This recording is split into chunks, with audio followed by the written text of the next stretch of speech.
halkani waa taar TV daawada ku soo dhawaada barnaamijkeeni wax weydiin ogaal ka sheegne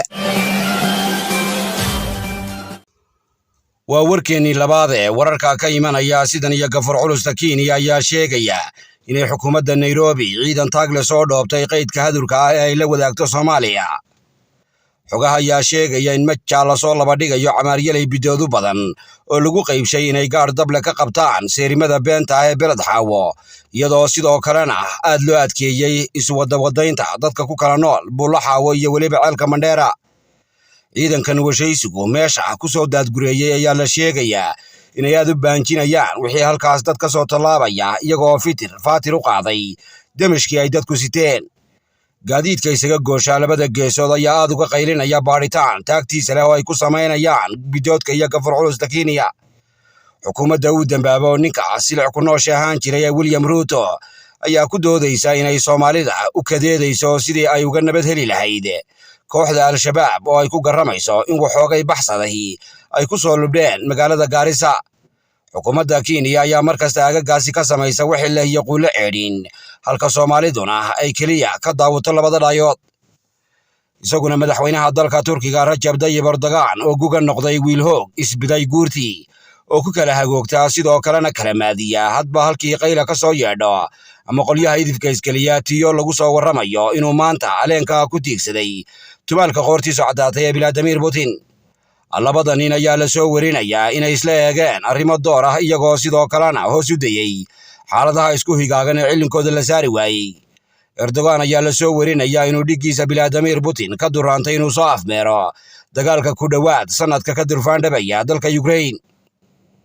waxa uu sidoo kale ku waaniyay Vladimir Putin inuu meesha ka saaro toodhada dharaar walba uu ka soo dirayo ceelka Moscow taasoo daaran ama ku ogog leh adeegsiga dhira dhabatada waxay nabta Rajab Tayyip Erdogan ayaa jaalihiisa u bitiyay in dunidu ay tahay isku dhoon aan kala dhicin isla markaana loo baahan yahay in laga jiro wixii hantaaqo keenaya geestiisa Vladimir Putin oo markiisa hadalka qaatay ayaa ku dooday inuu yahay in laga gardaran yahay oo la isu soo bahaystay wuxuu sheegay inay reer boqor yihiin qaar aafa ah oo eebba looga beebeysay wuxuu sheegay inuu in badan bawdada duufka marsanayay balse ay ku joogi waayeen wixii abhin loo diray wuxuu sheegay in gulufka uu od wadaagtiisa ku ekeeyay lagu dirqiyay oo aanu doonayn dabka qiiqaaba ceelka Kiev wuxuu sheegay in haatan uu diyaar u yahay heshiis iyo daawo balse lagala yahay docda reer galbeedka Vladimir Putin ayaa saaxiibkiisa Erdogan u ballan qaaday inay sidoodiisii ahaan doonaan isafgaradkii lagu gaaray magaalada Istanbul ee daarana midhaha laga keeno Ukraine weli wararka Ukraine baynu dhex mushaaxaynaaye iyaguna xogaha ka imanaya magaalada xeebta saaran ee Odessa ayaa sheegaya inay halkaas ka soo tusceliyeen dagaaladii iyo dabre weerarkii laga soo qaaday docda Ruushka waxaalaha halkaas naga soo gaaraya ayaa ku waramaya in colka Danbari ee Ruushku ay saaka dhowr gantaal qabasiiyeen dhowr meelood oo ku yaala koonfurta dalka Ukraine kuwaas oo ugu horeysay marsada halbowlaha ee Odessa meeshan ay Ruushku diga muraaseen ayaa la arkayay iyadoo qiiqaabaysa isla markaana ay uradu cirka isku toshay shacabka deegaanka oo dibijaaqay qolyaha wararka heecaysta ayaa sheegay inay arkayeen dhismayaal ay gantaaladu dumiyeen iyo meelo kale oo madaafiicdu ku fadhiisatay dadka ayaa sheegay in naftooda la fakadeen isla markaana ay cagaha wax ka dayeen dadka shacabka ayaa sidoo kale bitiyay in dayaanka rasaas la moodayay jimidhow iyo waliba juba jilaal weerarkan uu Ruushku ku ekeeyay koonfurta dalkan uu ka tamarta roonaaday ee Ukraine ayaa noqday mid aan fariir keenay waayadeed marsada Odessa ayaa ah mid dahabtay dilhaanba suuqyada careeday boqocadan ayaa halka ay ka hangagaaraan maraakiibta qaada qamadiga ka soo gaabeeraha dalka Ukraine kaasoo lagu quuto dhammaanba daafaca careeday ayaguna wararka naga soo gaaraya sidan iyo dalka Bangladesh ayaa sheegaya in lagu dikaday afadii macha ka hormadoobay ee magaceeda loo oran jiray Sheekh Xasna dadka badan dhowr leg malyan oo aan jidkooda loo ogeyn meel la saro ayaa la arkayay iyagoo banaanbaxyo waaweyn ka dhigaya meel ay ka mid tahay caasimadda dalkaasi ee Dhaka dalkan ayaa dawladda ka dalbanayay in la qabto doorashadii baarlamaanka ee dalka Bangladesh taas oo aad u daahday aqoonyahan oo dhammaantood ahaa taageerayaasha duulka mucaaradka ah ayaa wacad ku maray inay dergadeeda ugu shalwan doonaan afadan la yidhi hebelkay Xasna haddii ay dhegta ka huwato hawraaraha ay u dirayaan duulkan ayaa ku doodaya in dalka doorasho laga qabto ama meesha lagu kala dhaqaaqo lama oga sida ay duqdani ka yeeli doonto duulkan taagta leh ee horteeda isu soo tubay waliyalkaad nagala socotaan waa TR TV sida ay kalshinta warqabadka iyo kala miirista xogaha ee TR TV u bitiyaan ciidamada nabadgelyada iyo wadooyinka Somaliland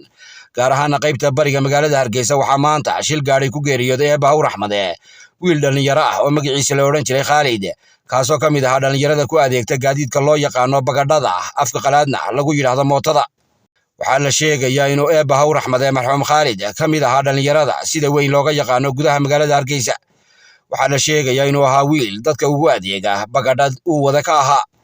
waxay sheegeen ciidamada nabadgelyada wadooyinku magaalada inay dhimashada wiilkaasi keentay kadib markii uu dusha uga baxay gaari kuwa raaxada ah kaasoo calaamad diqaha ka dhigay marxuum Khalid iyo mootadii uu saarnaaba ciidamadu ma ay sheegin wax dhaawac ah oo shilkaasi ka dhashay marka laga tago dhimashada wiilkaasi iyo hanraawaha gaaray gaadiidkii ay kala wateen marxuumka iyo qofka shilkaasi geystay dhibaatooyintaasi ka badan kama dhalanin shilkaasi sida ay noo sheegeen ciidamada nabadgelyada wadooyinka magaalada Hargeysa oo markii uu shilkaasi dhacayba halkaasi gaaray shilka ayaa ka dhacay xaafadda bariga magaalada Hargeysa gaar ahaan xaafadda loo yaqaano Hargeysada cusub ama New Hargeysa waxaa la sheegayaa in qofkii shilkaasi geystay loo gudbiyay ciidamada nabadgelyada magaalada Hargeysa waxaa la biniixinayaa in gacanta lagu hayo qofkaasi isla jeerkaasna uu ka jiiq leeyahay mid ka mid ah saldhigyada magaalada Hargeysa waxay sidoo kale ciidamada nabadgelyadu noo sheegeen in bidda marxuumkaasi dhintayna loo qaaday dhanka fireeyaha weyn ee magaalada Hargeysa halkaas oo hadda yaallo dhinaca kale marxuumka ayaa la hilaadinayaa in dhowaan la aasi doono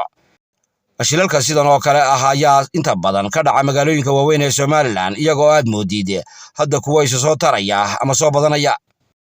waliyalkaad nagala socotaan waa TR TV iyo warqad ka soo baxday cabuudha madaxtooyada ee looga taliyo Somaliland oo ku saxeexnaa madaxweyne Muuse Biixi Cabdi ayaa lagu soo gasangeeray muddaynta goorta ay qabsoomayso isdiiwaangelinta codbixiyaasha Somaliland wuxuu sheegay madaxweyne Biixi in markii uu eegay ama uu fiiriyay sidoo kalena baabaaciyay xagga kale hadii laga eegana uu toociyay isla jeerkaasna uu barbariijiyay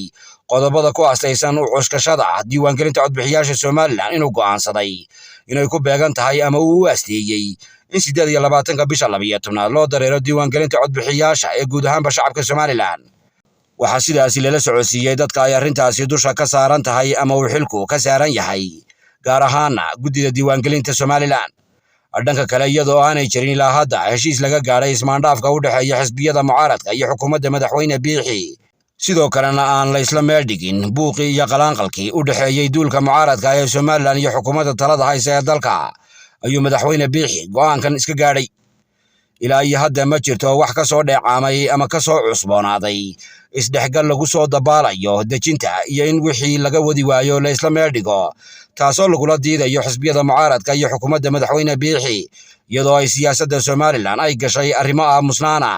oo aan ilaa hadda iyo na'toona laga haynin isla markaana wax la isla alaamaba iminka la isla gamaaray